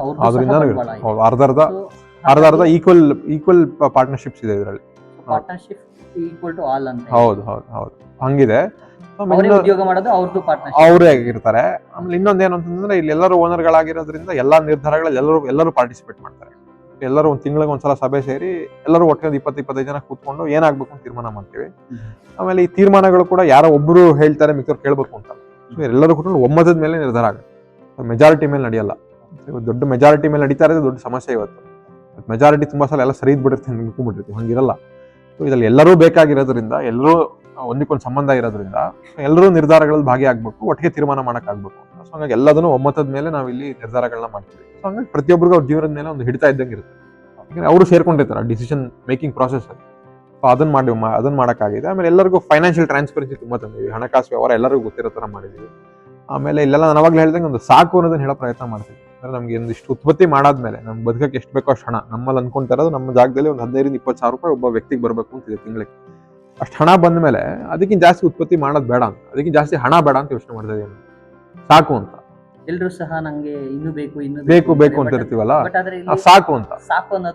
ಸಾಕು ಅನ್ನೋದು ಅದೇ ಬಹಳ ಮುಖ್ಯವಾಗಿ ಬೇಕಾಗಿದೆ. ನಾವ್ ಇವತ್ತು ಮುಂದಿನ ತಲೆಮಾರಿಗೆ ಸರಿಯಾಗಿರೋ ಗಾಳಿ, ನೀರು, ಮಣ್ಣು ಇರಬೇಕು ಅಂತಂದ್ರೆ ಸಾಕು ಅನ್ನೋದು ನಾವು ಕಲ್ತ್ಕೋಬೇಕು. ಅಥವಾ ನಾಳೆ ಒಂದು ನೆಮ್ಮದಿಯಾದಂತ ಒಂದು ಸಮಾಜ, ನೆಮ್ಮದಿಯಾದಂತ ಬದುಕು, ಅಥವಾ ಸಮಾನವಾದಂತ ಬದುಕು, ಸ್ವತಂತ್ರವಾದಂತ ಬದುಕು, ಇದೆಲ್ಲ ಬೇಕು ಅಂದ್ರೆ ಸಾಕು ಅನ್ನೋದು ನಾವು ಕಲ್ತ್ಕೋಬೇಕು. ಬುದ್ಧ ಅವಾಗ ಇದ್ದೇನೆ, ನಾನು ಇವಾಗ ಹೊಸದೇನಲ್ಲ ಇದು. ಬುದ್ಧ ಯಾವಾಗ ಹೇಳ್ಬಿಟ್ಟಿದ್ದಾನೆ, ಅವಲೇ 2,500-3,000 ವರ್ಷದಿಂದ ಹೇಳ್ಬಿಟ್ಟಿದ್ದಾನೆ. ಸೊ ಅದನ್ನ ನಾವು ಕಾರ್ಯರೂಪಕ್ಕೆ ತರುವಂತ ಪ್ರಯತ್ನ, ಅದರ ಒಂದು ಬದುಕುವಂತ ಪ್ರಯತ್ನ ಮಾಡ್ತಾ ಇದೀವಿ. ಸೊ ಇದಷ್ಟಲ್ಲದೆ ಇದ್ರಲ್ಲಿ ಬೇರೆ ಬೇರೆ ತರ ಎಲ್ಲರೂ ಏನೇನು ನಾವು ಹಣ ಬರುತ್ತೆ ಅದರಲ್ಲಿ ಬೇರೆ ಬೇರೆ ಸೋಷಿಯಲ್ ಸೆಕ್ಯೂರಿಟಿ ಫಂಡ್ಸ್ ಮಾಡಿದೀವಿ. ಸೊ ಆರೋಗ್ಯ ನಿಧಿ ಮಾಡಿದೀವಿ, ಏನಾದ್ರು ಆರೋಗ್ಯ ಸಮಸ್ಯೆ ಅದರಿಂದ ಹಣ ತಗೊಳ್ಳೋ ತರ ಮಾಡಿದೀವಿ. ಇಲ್ಲಿರೋರ್ಗೆನೆ ಲಾಭ ಏನ್ ಬರುತ್ತೋ ಅದ್ರ ಆರೋಗ್ಯ ನಿಧಿ ಮಾಡಿದೀವಿ. ಆಮೇಲೆ ಗುಂಪು ಅಭಿವೃದ್ಧಿ ನಿಧಿ ಅಂತ ಮಾಡಿ ಅದ್ರ ಮೂಲಕ ಈ ತರ ಬೇರೆ ನಾಟಕ ಮಾಡ್ತೀವಿ, ಪುಸ್ತಕ ಓದ್ತೀವಿ, ಸಿನಿಮಾ ನೋಡ್ತೀವಿ, ಹೊರಗಡೆ ಹೋಗ್ತೀವಿ ಒಟ್ಟಿಗೆ. ಸೊ ಇದೆಲ್ಲದನ್ನು ಕೂಡ ಮಾಡ್ತೀವಿ, ಯಾಕಂದ್ರೆ ಸಾಕು ಒಂದ್ ಗೆರೆ ಹೇಳ್ಕೊಂಡಿರೋದ್ರಿಂದ. ಸೊ ನಮ್ಗೆ ಬೇರೆ ಸಮಯ ಸಿಗ್ತದೆ ಬೇರೆ ಮಾಡಕ್ಕೆ. ಇಲ್ಲ ಅಂತಂದ್ರೆ ಬರೀ ದುಡ್ಡು ಮಾಡು, ಉತ್ಪತ್ತಿ ಮಾಡು, ದುಡ್ಡು ಮುಗಿಯೋದೇ ಇಲ್ಲ. ಅದನ್ನ ಮಾಡ್ಕೊಂಡಿದೀವಿ. ಸೊ ಹಂಗಾಗಿ ಇನ್ನೊಂದ್ ಏನ್ ಮಾಡಿದೀವಿ, ಎಂಜಾಯ್ಮೆಂಟ್ ಗೆ ಅಂತಾನೆ ಲೋನ್ ಹಾಕ್ಸಿ ಅದನ್ನ ಕಟ್ಟಕ್ಕಾಗ್ದೇನೆ ಅದರಲ್ಲಿ ಮರಳಾಡುವಂತಹ ಒಂದು ಪರಿಸ್ಥಿತಿಗಳು ಸಹ ಇವಾಗಿದೆ. ಅದನ್ನ ನಗರ ಪ್ರದೇಶಗಳಿಗೆ ಹೋದ್ರೆ ಖಂಡಿತ ನೋಡ್ಬೋದು. ಆ ನಗರಗಳು ನಡೀತಿರೋದೇ ಈ ರೀತಿ ಒಂದು ಸೈಕಲ್ ಇರೋದ್ರಿಂದ ಈ ರೀತಿ ಸೈಕಲ್ ಜಾಸ್ತಿ ಆಗಿದೆ. ಬಟ್ ಇಲ್ಲಿ ಅದೆಲ್ಲವನ್ನು ಸಹ ನೀವು ಸ್ಟಾಪ್ ಮಾಡಿದೀರಾ. ಬೇಕು ಬೇಕು ಅನ್ನೋದಕ್ಕಿಂತ ವಿರುದ್ಧವಾಗಿ ಬದುಕಕ್ಕೆ ಎಷ್ಟು ಬೇಕೋ ಅಷ್ಟು ಸಾಕು ಅಂತ, ಬೇಡ ಅಂತ ಏನು ಹೇಳ್ತಿಲ್ಲ ನಾವು. ಬದುಕಕ್ಕೆ ಎಷ್ಟು ಬೇಕೋ ಅಷ್ಟು ಸಾಕು ಅಂತ ಹೇಳ್ತಾ ಇದೀವಿ, ಅದಕ್ಕಿಂತ ಜಾಸ್ತಿ ಬೇಕಾಗಿಲ್ಲ ಅಂತ ಅನ್ನೋದು. ಸೊ ಹಂಗಾಗಿ ಈ ತರದೊಂದು ಬದುಕನ್ನ ನಾವಿಲ್ಲಿ ಕಟ್ಕೊಳಕ್ಕೆ ಆಗಿದೆ. ಸೊ ಈಗ ಅದ್ರ ಮೂಲಕ ಈ ತರದನ್ನ ಇನ್ನೊಂದಿಷ್ಟು ಹೊಸ ತಲೆಮಾರು ಈ ಕಡೆ ಯೋಚನೆ ಮಾಡಬೇಕು, ಈ ಕಡೆ ಕಾಲಿಡಬೇಕು ಅಂತ ಯೋಚನೆ ಮಾಡಿ. ಯಾರಿಗೆಲ್ಲ ಪ್ರವೇಶ ಇದೆ ಇಲ್ಲಿ ಇರೋರಿಗೆ ಮಾತ್ರ. ಸೊ ಇದ್ರಲ್ಲಿ ಏನು ಅಂತಂದ್ರೆ ಇದ್ರಲ್ಲಿ ಹೊರಗಡೆ ಯಾರು ಬೇಕಾದ್ರೂ ಬರ್ಬೋದು, ಸೇರ್ಕೋಬಹುದು. ಬಟ್ ಇದ್ರಲ್ಲಿ ನಾವೇನೊಂದು ಯೋಚನೆ ಮಾಡಿದೀವಿ ಅಂತಂದ್ರೆ ನಾವು ಇದರಲ್ಲಿ ಒಂದು 30 ರಿಂದ 50 ಜನಕ್ಕಿಂತ ದೊಡ್ಡದಾಗಿ ಬೆಳಿಬಾರ್ದು ಅನ್ನೋದು ಯೋಚನೆ ಮಾಡ್ತೀವಿ. ಒಂದು ಜಾಗ, ಒಂದು ಸಂಸ್ಥೆ ಅಥವಾ ಒಂದು ಗುಂಪು ಅದಕ್ಕಿಂತ ದೊಡ್ಡದಾಗಬಾರ್ದು ಅಂತ. ಸೊ ಅದ್ ಯಾಕೆ ಹಂಗೆ ಯೋಚನೆ ಮಾಡ್ತಿದೀವಿ ಅಂತಂದ್ರೆ ನಾನು ಅವಾಗಲೇ ಹೇಳ್ದೆ, ನಮ್ಗೆ ಇಲ್ಲಿರೋದು ಬದುಕು ಮುಖ್ಯ. ಸೊ ಬರೀ ಹಣ ಮಾಡೋದು ಮುಖ್ಯ ಅಲ್ಲ, ಬಟ್ಟೆ ಮಾಡೋದು ಮುಖ್ಯ ಅಲ್ಲ. ಸೊ ಹಂಗಾಗಿ ಎಲ್ಲರೂ ಒಟ್ಟಿಗೆ ಸೇರ್ಕೊಂಡು ತೀರ್ಮಾನ ಮಾಡೋದು ಅದೆಲ್ಲದನ್ನು ನಮಗೆ ಬಹಳ ಮುಖ್ಯ ಆಗುತ್ತೆ. ಡೆಮಾಕ್ರೆಟಿಕ್ ಆಗಿ ಒಟ್ಟಿಗೆ ಸೇರ್ಕೊಂಡು ತೀರ್ಮಾನ ಮಾಡೋದು. ಸೊ ತುಂಬಾ ಅಧ್ಯಯನಗಳು ಏನ್ ಹೇಳುತ್ತೆ ಅಂತಂದ್ರೆ ಒಂದು ಗುಂಪು ಒಂದು 30 ರಿಂದ 50 ಜನಕ್ಕಿಂತ ದೊಡ್ಡದಾಗ್ಬಿಟ್ರೆ ನೀವು ಒಟ್ಟಿಗೆ ತೀರ್ಮಾನ ಮಾಡೋದಕ್ಕೆ ಆಗಲ್ಲ. ಸೊ ಅವಾಗ ಏನಾಗುತ್ತೆ, ಹೈರಾರ್ಕಿ ಬೇಕಾಗುತ್ತೆ ನೀವು ಮ್ಯಾನೇಜ್ ಮಾಡಕ್ಕೆ. ಅಂದ್ರೆ ನನಗೆ ಮೊದಲಿಗೆ ಒಬ್ಬ ಮನುಷ್ಯ ಬದಲಾಗಕ್ಕೆ ಸಾಧ್ಯ ಆಗೋದೇನಪ್ಪಾ ಅಂದ್ರೆ ಅವನು ಯಾವ ವಾತಾವರಣದಲ್ಲಿ ಬೆಳೀತಿರ್ತಾನೆ ಅನ್ನೋ ತರದ್ದು. ನನಗೆ ಇಲ್ಲಿ ಈ ರೀತಿ ಒಂದು ವಾತಾವರಣ ಸಿಕ್ಕಿರೋದ್ರಿಂದ ನನಗೆ ಸ್ವಲ್ಪ ವೈಲ್ಡ್ ಲೈಫ್ ಕಡೆನೂ ಆಸಕ್ತಿ ತುಂಬಾ ಬಂತು. ಅದಾಗ್ತಿದ್ದಂಗೆ ಸ್ವಲ್ಪ ಮನಸ್ಸಲ್ದೇ ಬೇರೆ ಜೀವಿಗಳ ಬಗ್ಗೆನೂ ತಿಳ್ಕೊಬೇಕು ಅಂತಲೂ ಅನಿಸ್ತು. ಮತ್ತು ಈ ರೀತಿ ಯೋಚನೆ ಮಾಡ್ತಾ ನಿಜವಾದ ಜೀವನ ಯಾವ ರೀತಿ ಕಟ್ಕೊಬೇಕು, ಒಬ್ಬ ಮನುಷ್ಯ ಬೇರೆಯವ್ರಿಗೆ ಹಿಂಸೆ ಆದ್ರೂ ನಾವು ಬದುಕಬೇಕಾ, ಬೇರೆ ಪ್ರಾಣಿಯ ಸಾಯ್ತಿದ್ರು ನಾವು ಬದುಕಬೇಕಾ, ಈ ಥರದ್ದೆಲ್ಲ ಯೋಚನೆ ಬಂತು. ಹೀಗೆ ಹೋಗ್ತಾ ಮಧ್ಯದಲ್ಲಿ ಸ್ವಲ್ಪ ಗೊಂದಲ ಆಗೋದು ಆಗ ಸ್ಟಾರ್ಟಿಂಗಲ್ಲಿ. ಅಂದರೆ ಏನಪ್ಪ ಇದು ಹೆಂಗೆ ಮಾಡೋದು ಏನು ಅಂತ. ಈಗ ಹೋಗ್ತಾ ತುಂಬ ಕಲಿತಾ ಈಗ ಇದೇ ರೀತಿನೇ ಲೈಫ್ ಕಟ್ಕೋಬೇಕು ಅಂತಲೂ ಇಷ್ಟಪಡ್ತೀನಿ. ತುಂಬಾ 1000 ಜನ ಇದ್ದಾಗ ಒಟ್ಟಿಗೆ ಯಾವಾಗ ತೀರ್ಮಾನ ಆಗಕ್ಕೆ ಸಾಧ್ಯ, ಇನ್ನೊಬ್ಬ ವ್ಯಕ್ತಿ ಇನ್ನೊಬ್ಬ ವ್ಯಕ್ತಿ ಬಗ್ಗೆ ಸಂಪೂರ್ಣವಾಗಿ ಗೊತ್ತಿದ್ದಾಗ ಒಂದು ತೀರ್ಮಾನ ಮಾಡಕ್ಕೆ ಸಹಾಯಕ್ಕೆ ಬರುತ್ತೆ. ಈಗ 1000 ಜನ ಇದ್ದಿದ್ದ ಕಡೆ ಒಬ್ಬನೊಬ್ಬ ಯಾರು ಅಂತಾನೆ ಗೊತ್ತಿಲ್ದಿರೋ ಕಡೆ ಒಂದ್ ಕಡೆಗೆ ಬರೋದು ಕಷ್ಟ. ಸೊ ಹಾಗಾಗಿ ನಾವೇನು ಯೋಚನೆ ಮಾಡ್ತಿದೀವಿ ಅಂತಂದ್ರೆ ಇದೊಂದು 30 ರಿಂದ 50 ಜನಕ್ಕೆ ದೊಡ್ಡದಾಗಬಾರ್ದು ಅನ್ನೋದು ನಮ್ಮ ಯೋಚನೆ ಇದೆ. ಸೊ ಈ ತರದ್ದು ಬೆಳೆಯೋದು ಅಂತಂದ್ರೆ ಈ ತರದ ಗುಂಪುಗಳು ಅಲ್ಲಲ್ಲಿ ಬೇರೆ ಬೇರೆ ಮಾಡ್ಕೊಂಡು ಹೋಗ್ಬೇಕು ಹೊರತು ನಾವೇ ಇದನ್ನ ದೊಡ್ಡದು ಮಾಡ್ತಾ ಇದನ್ನೇ ಬೇರೆ ಬೇರೆ ಕಡೆ ಬ್ರಾಂಚಸ್ ಮಾಡ್ತಾ ಹೋಗೋದಲ್ಲ. ಹಂಗ ಮಾಡಕ್ ಶುರು ಮಾಡ್ತಿದ್ದಂಗೆ ನೀವು ಒಂದು ಸೆಂಟ್ರಲೈಸೇಷನ್ ಕಡೆ ಹೋಗ್ಬೇಕಾಗುತ್ತೆ. ಹೋಗ್ತಿದ್ದಂಗೆ ಸ್ವತಂತ್ರ ಇಲ್ದಂಗಾಗುತ್ತೆ, ಸಮಾನತೆ ಇಲ್ದಂಗಾಗುತ್ತೆ. ಓಕೆ, ಇಲ್ಲಿಗೆ ಪ್ರವೇಶ ಬೇಡ ಅಂತ ಇಟ್ಕೊಳ್ಳೋಣ. ಅದ್ ಬಿಟ್ಟು ಇಲ್ಲಿ ಏನ್ ನಡೀತಿದೆ ಅಂತ ತಿಳ್ಕೊಂಡು ಕಲ್ತ್ಕೊಂಡು ಅದಕ್ಕೆ ನಿಮ್ಮಲ್ಲಿ ಏನಾದ್ರು ಕೋರ್ಸ್ಗಳು ಅಥವಾ ಕಾರ್ಯಕ್ರಮಗಳು ಏನಾದ್ರು ಇದೆಯಾ?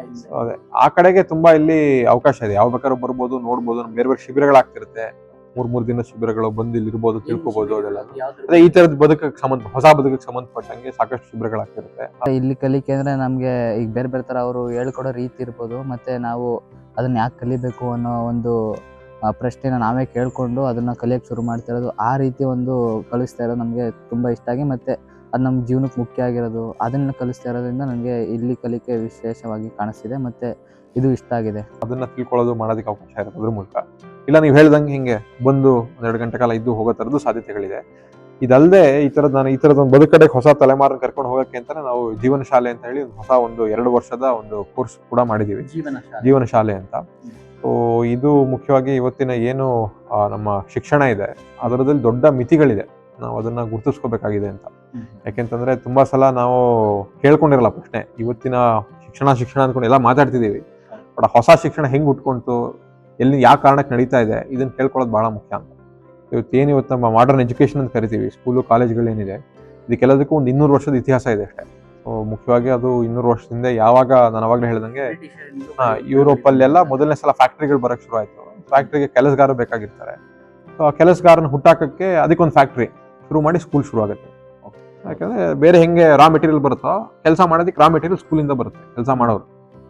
ಹಂಗೆ ಶುರು ಆಗಿದ್ದು ಅದು ಕೂಡ ನಮ್ಮ 200 ವರ್ಷ ಆದ್ಮೇಲೆ ಬಹಳ ತುಂಬಾ ಚೆನ್ನಾಗಿ ನಡೀತಾ ಇದೆ. ಅಥವಾ ನಾವೆಲ್ಲರೂ ಡಿಗ್ರಿ ಮುಗಿಸ್ಕೊಂಡಾದ್ಮೇಲೂ ನಮ್ಮ ಮನೋಭಾವ ಹೆಂಗಿರುತ್ತೆ ಅಂದ್ರೆ ಯಾರ ಕೆಳಗಡೆ ಜೀತ ಮಾಡ್ಲಿ ಅನ್ನೋ ಮನೋಭಾವದಿಂದ ಹೊರಗಡೆ ಬರ್ತೀವಿ. ಜಾಬ್ ಪ್ಯಾಕೇಜ್ ನಾವ್ ಯೋಚನೆ ಮಾಡೋದು ಹೆಂಗೆ, ಉದ್ಯೋಗಕ್ಕೆ ಹೋಗ್ಬೇಕು. ಯಾರ್ ಕೆಳಗಡೆ ಹ್ಮ್. ಸ್ವಂತ ಉದ್ಯೋಗ ಯೋಚನೆ ಮಾಡೋದು ಬಹಳ ಕಡಿಮೆ. ಹೌದು. ಜಾಬ್ ಎಲ್ಲಿ ಅಂತಂತಂದ್ರೆ ಯಾರ್ ಕೆಳಗಡೆ ನಾನು ಕೆಲಸ ಮಾಡ್ಲಿ, ತುಂಬಾ ಕಡಿಮೆ. ನಾವು ಬರ್ತಾ ಇರೋದು ಆ ಮೆಂಟಾಲಿಟಿನ ಹೊರಗಡೆ ಬರ್ತಾ ಇದೀವಿ. ಸೊ 200 ವರ್ಷದಿಂದ ಡಿಸೈನ್ ಆಗಿರೋದು ಅದೇ ಅಂದ್ರೆ ಕಾರಣ. ಈಗಿನ ಶಾಲೆಗಳಿಂದ ನಾವು ಹೊರ ಬರೋದು ಅಂದ್ರೆ ಕಾಲೇಜುಗಳು ಶಿಕ್ಷಣ ಮುಗಿಸಿದ ನಂತರ ಹೊರ ಬರೋದೇ ಯಾರ್ ಕೆಳಗಡೆ ಕೆಲಸ ಮಾಡ್ಲಿ ಅನ್ನೋದೇ. ಹೆಚ್ಚಿನ ಜನ ಹಂಗೇನೆ, ನೀವೇ ನೋಡಿ ಅಲ್ವಾ, ಜಾಬ್ ಯಾರ್ ಕೆಳಗಡೆ, ಜಾಬ್ ಎಲ್ಲಿ ಮಾಡ್ಲಿ, ಯಾವ ಪ್ಯಾಕೇಜ್, ನಾವು ಯೋಚನೆ ಮಾಡ್ತಿರೋದು ಅದು ಇಂಪ್ಲಿಸಿಟ್ ಆಗಿ ಯಾರ್ ಕೆಳಗಡೆ ಇರಬೇಕು ಅಂತ ಒಂದು ಅಧೀನದಲ್ಲಿ ಇರಬೇಕು ಅನ್ನೋ ಮನೋಭಾವದಲ್ಲೇ ಬರ್ತಾ ಇದೆ. ನಾನ್ ಜೀವನ ಮಾಡೋದು ಹೆಂಗೆ ಅಂತ ನಾನು ಯೋಚನೆ ಮಾಡ್ತಾ ಇಲ್ಲ ಹೆಚ್ಚಿನ ಜನ. ಉದ್ಯೋಗ ಎಲ್ಲಿ ಉದ್ಯೋಗ ಪಡ್ಕೊಳ್ಳೋಣ, ಹೆಚ್ಚಿನ ಜನ ಅದೇ ಯೋಚನೆ ಮಾಡ್ತಾರೆ, ನಿಮ್ಗೆ ಗೊತ್ತಿದೆ ಅಲ್ವಾ. ಸೊ ಹಾಗಾಗಿ ಅದು ತುಂಬಾ ಚೆನ್ನಾಗಿ ಡಿಸೈನ್ ಮಾಡಿರೋದೇ ಆ ಕಾರಣಕ್ಕೆ, ಅದು ಡಿಸೈನ್ ಆಗಿರೋದೇ ಆ ಕಾರಣಕ್ಕೆ. ಸೊ ಅದು ಒಂದು ದೊಡ್ಡ ಸಮಸ್ಯೆ. Even, ಶಿಕ್ಷಣದಲ್ಲಿ ಡಿಸೈನ್ ಮಾಡ್ತಿರೋದು ಹಾಗೇನೆ ಅನಿಸ್ತಾ ಇದೆ ನೀವು ಹೇಳೋದು. ಅಲ್ಲ, ಅದ್ರ ಭಾಗವಾಗೇನೆ ಡಿಸೈನ್ ಆಗಿರೋದು ಶಿಕ್ಷಣ ಕೂಡ, ಆ ತರದೊಂದು ಬದುಕಿಗೆನೆ ಡಿಸೈನ್ ಆಗಿರೋದು. ಅದು ಒಂದು ದೊಡ್ಡ ಸಮಸ್ಯೆ ಇದೆ. ಆಮೇಲೆ ಎರಡನೇದೇನು ಅಂತಂದ್ರೆ ಫ್ಯಾಕ್ಟರಿ ಆಗಿರೋದ್ರಿಂದ ಅಲ್ಲಿ ಕ್ರಿಯೇಟಿವಿಟಿ ಸ್ಪೇಸ್ ಇರಲ್ಲ. ಈಗ ಎಲ್ಲಾ ನೀವು ಪ್ರಾಣಿಗಳಿಗೂ ಮರ ಹತ್ತೋನು ಮರ ಹತ್ತಕ್ಕಾಗಲ್ಲ ಅಲ್ಲ, ಒಂದೊಂದು ಸಾಮರ್ಥ್ಯ ಒಂದೊಂದು ಇರುತ್ತೆ. ನೀವು ಮೊಸಳೆಗೂ ಮರ ಹತ್ತು ಅಂತಂದ್ರೆ ಮೊಸಳೆ ಸಾಮರ್ಥ್ಯ ಬೇರೆ. ಅದೇ ತರ ನಮ್ಮ ಇಲ್ಲಿ ಶಿಕ್ಷಣದಲ್ಲೂ ಹೊಸ ತಲೆಮಾರಲ್ಲಿ ಒಬ್ಬೊಬ್ಬರದೇ ಆದಂತ ಸಾಮರ್ಥ್ಯಗಳಿರುತ್ತೆ. ನಮ್ಮ ಮಾಡರ್ನ್ ಎಜುಕೇಶನ್ ಗುರ್ಸಲ್ಲ, ಎಲ್ಲರಿಗೂ ಒಂದೇ ಎಕ್ಸಾಮ್, ಅದೇ ಎಕ್ಸಾಮ್ ಬರೀಬೇಕು, ಅದೇ ಸಬ್ಜೆಕ್ಟ್ ಕಲಿಬೇಕು. ಸೊ ಇದು ಇನ್ನೊಂದು ದೊಡ್ಡ ಮಿತಿ, ಎರಡನೇ ದೊಡ್ಡ ಮಿತಿ ಇರೋದು. ಆಮೇಲೆ ಮೂರನೇ ದೊಡ್ಡ ಮಿತಿ ಇರೋದು ಏನು ಅಂತಂದ್ರೆ, ಇನ್ನೊಂದ್ ಏನಾಗ್ತದೆ ಅಂತಂದ್ರೆ, ಈ ಮಾಡರ್ನ್ ಎಜುಕೇಶನ್ ಇಂದ ಇದು ಹುಟ್ಟಾಗ್ತಿರೋದು ಒಳ್ಳೆ ಜೀವನದ ಕಲ್ಪನೆ ಇದೆಯಲ್ಲ, ಅದು ಅಂಬಾನಿ ಆಗ್ಬೇಕು ಅಂತ ಅನ್ನೋದು. ಸೊ ಎಲ್ಲರಿಗೂ ಆ ಕನಸನ್ನ ಬಿತ್ತಿ ನಾವು ಹೊರಗಡೆ ಕಳಿಸ್ತಾ ಇದೀವಿ. ಅದು ಎಷ್ಟು ಜನ ಆಗಕ್ಕಾಗತ್ತೆ, ಆಗಲ್ಲ, ಅದು ಬೇರೆ ಪ್ರಶ್ನೆ. ಎಲ್ಲರಿಗೂ ಆಗಲ್ಲ ಅದು. ಇನ್ನೊಬ್ರು ತುಳಿದ್ರಷ್ಟೇ ನೀವು. ಈಗ ನಮ್ಮ ಹತ್ರ ಇರೋದೇ ರಿಸೋರ್ಸ್ ಈಗ 10 ಹಣ್ಣು ಇದೆ ಅಂತಂದಾಗ ನೀವು 10 ಜನ ಇದೀವಿ, ಒಬ್ಬೊಬ್ರಿಗೆ ಒಂದೊಂದು ಸಿಗ್ಬೇಕು, ಸಮಾನವಾಗಿ ನೋಡೋದಿದ್ರೆ. ಇಲ್ಲ, ನಾನು ಜಾಸ್ತಿ ಸಿಗ್ಬೇಕು ಅಂದ್ರೆ ಇನ್ನೊಬ್ರು ಕಿತ್ಕೊಳ್ಳೇಬೇಕು. ಸೊ ಹಂಗಾಗಿ ಆ ತರದೊಂದು ಕಲ್ಪನೆಯಿಂದನೇ ಬರ್ತಾ ಇದೀವಿ. ಹಂಗಾಗಿ ಒಳ್ಳೆ ಜೀವನ ಅಂತಂದ್ರೆ ಒಂದು ತಪ್ಪು ಕಲ್ಪನೆ ಇಟ್ಕೊಂಡು ಹೊರಗಡೆ ಬರ್ತಾ ಇದೀವಿ. ಸೊ ಇದೆಲ್ಲದಕ್ಕೂ ಒಂದು ಆಲ್ಟರ್ನೇಟ್ ಆಗಿ ನಾವು ಒಂದು ಹೊಸ ತರದೊಂದು ಶಿಕ್ಷಣ ಬೇಕು. ಆಮೇಲೆ ಶಿಕ್ಷಣ ಅಂತಂದ್ರೆ ತುಂಬಾ ಸಲ ನಾವು ಎಲ್ಲರೂ ಲಿಟ್ರಸಿಗೂ ಶಿಕ್ಷಣಕ್ಕೂ ಕನ್ಫ್ಯೂಷನ್ ಮಾಡ್ಕೊಂಡ್ಬಿಡ್ತೀವಿ. ಓದೋದು ಬರೆಯೋದನ್ನೇ ಶಿಕ್ಷಣ ಅಂತ ಅನ್ಕೊಂಡ್ಬಿಡ್ತೀವಿ. ಅದಲ್ಲ. ಶಿಕ್ಷಣ ಅಂತಂತಂದ್ರೆ ಮುಖ್ಯವಾಗಿ ಜ್ಞಾನಾರ್ಜನೆ ಮಾಡೋದು. ಈ ಜ್ಞಾನ ಅನ್ನೋದೇನಿದೆ ಅದು ಇವತ್ತು ನಮ್ಮ ಮನುಷ್ಯ ಮಾಡೋ ಎಲ್ಲಾ ಚಟುವಟಿಕೆಗಳು ಅಡಗಿದೆ. ಬಟ್ ನಾವು ಬಹಳ ಸೆಲೆಕ್ಟಿವ್ ಆಗಿ ಇದು ಮಾತ್ರ ಜ್ಞಾನ, ಈ ಜ್ಞಾನ ಅಲ್ಲ ಅಂತ ಹೇಳ್ತಾ ಇದೀವಿ. ಯಾಕಂದ್ರೆ ಅದರಿಂದ ದೊಡ್ಡ ಪಾಲಿಟಿಕ್ಸ್ ಇದೆ. ಹೊಸ ಕೋರ್ಸ್ ಅಲ್ಲ. ಈಗ ನಾವು ಅಡಿಗೆ ಮಾಡ್ತೀವಪ್ಪ ಮನೆ, ಈಗಿನ ತಲೆಮಾರು ಅರ್ಥ ಮಾಡ್ಕೊಂಡಿರೋದು ಜ್ಞಾನ ಅಂದ್ರೆ ಏನು ಅಂದ್ರೆ ಆ ರೀತಿ ಅರ್ಥ. ಇವತ್ತು ಜ್ಞಾನ ಅಂತ ನಾವು ಡಿಗ್ರಿ ಸರ್ಟಿಫಿಕೇಟ್ ತಗೊಂಡ್ರೆ ಜ್ಞಾನ ಇದೆ ನಮ್ಮ ಹತ್ರ ಅಂತ ಅಲ್ವಾ.